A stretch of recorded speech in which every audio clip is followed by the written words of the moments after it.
traditional art, in old time it was directly painted on the wall of monastery. So if we go to the old monastery in Tibet or here in Nepal, we find lots of beautiful paintings, Thangka.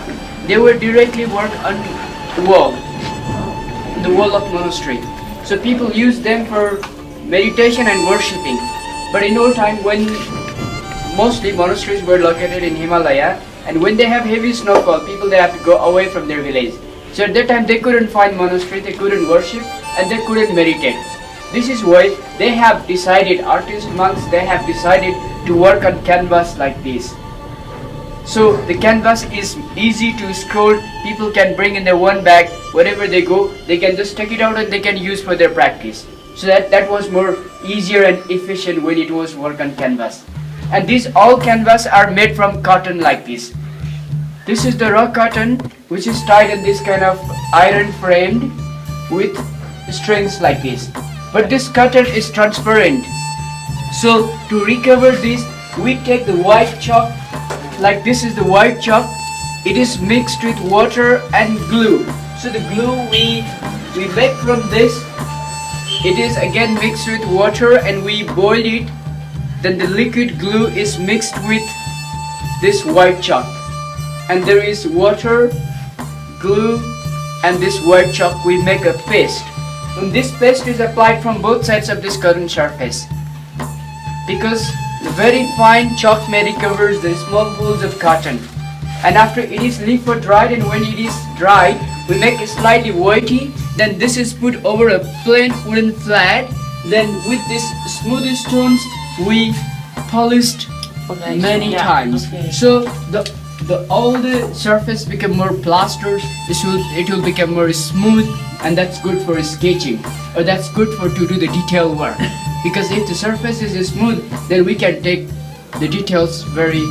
It is difficult because once carved, it's finished. We can erase it and we can redo. So we should have much practice to do it. Hetzelfde als wat we vroeger op de kleuterschool deden.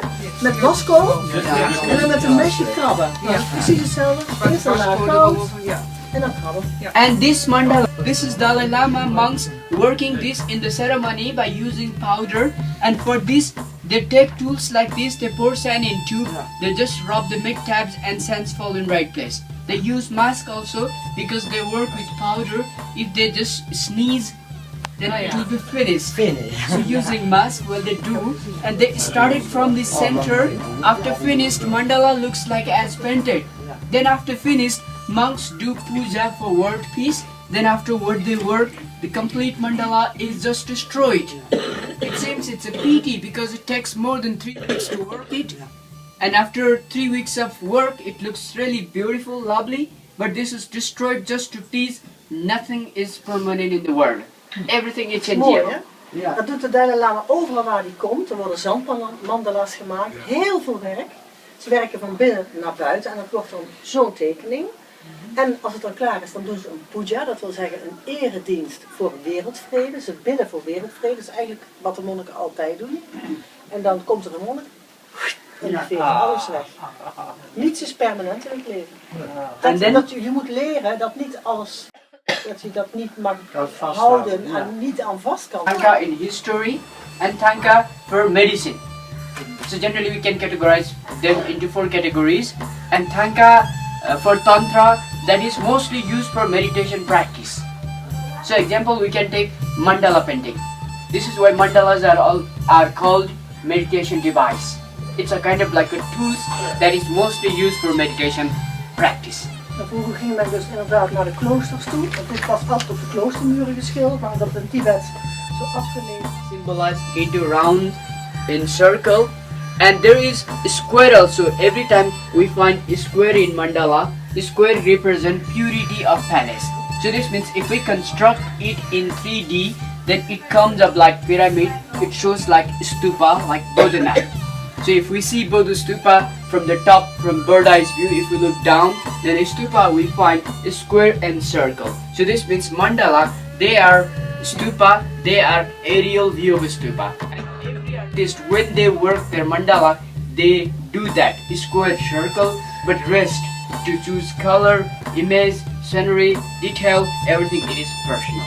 Nou, bepaalde dingen worden dus altijd gebruikt, cirkels en vierkanten, een beetje geometrisch patroon, maar het kleuren vult de artiest zelf in. De ene artiest houdt inderdaad een hele levenswiel, want je kunt dus in allerlei stadia terugkomen in een volgend leven. Als je goed doet, dan kom je misschien wel als priester, als monnik terug, of misschien wel als halfgod of zo. Als je het niet goed doet, dan kom je in een ander leven terug als een hond, of nog wel kleiner misschien, een vloo. En degene die het vasthoudt, ziet eruit als een verschrikkelijk iemand, want dat is Yama. Maar uiteindelijk is dat een beschermer, een beschermheer. Dat is allemaal te maken met karma. De boeddhist gelooft namelijk in goed karma. Je moet goed doen, je moet de juiste woorden spreken, je moet de juiste handelen, de juiste denken. En dan kom je verder in het leven en uiteindelijk kom je in het nirvana. Dan hoef je nooit meer terug te komen in één van deze stadia. Dus daar gaat het om, je moet uiteindelijk in die hemel terechtkomen. Door goed karma. Als je goed karma verricht, dan klim je steeds hoger, zeg maar. But in this wheel life, whether this is an apple tree here or low tree, it is not perfect, and they all are in the wheel in suffering world because they have sufferings, and sufferings what they have are represented by, symbolized by these three animals which are focusing in the center of this painting. We find them.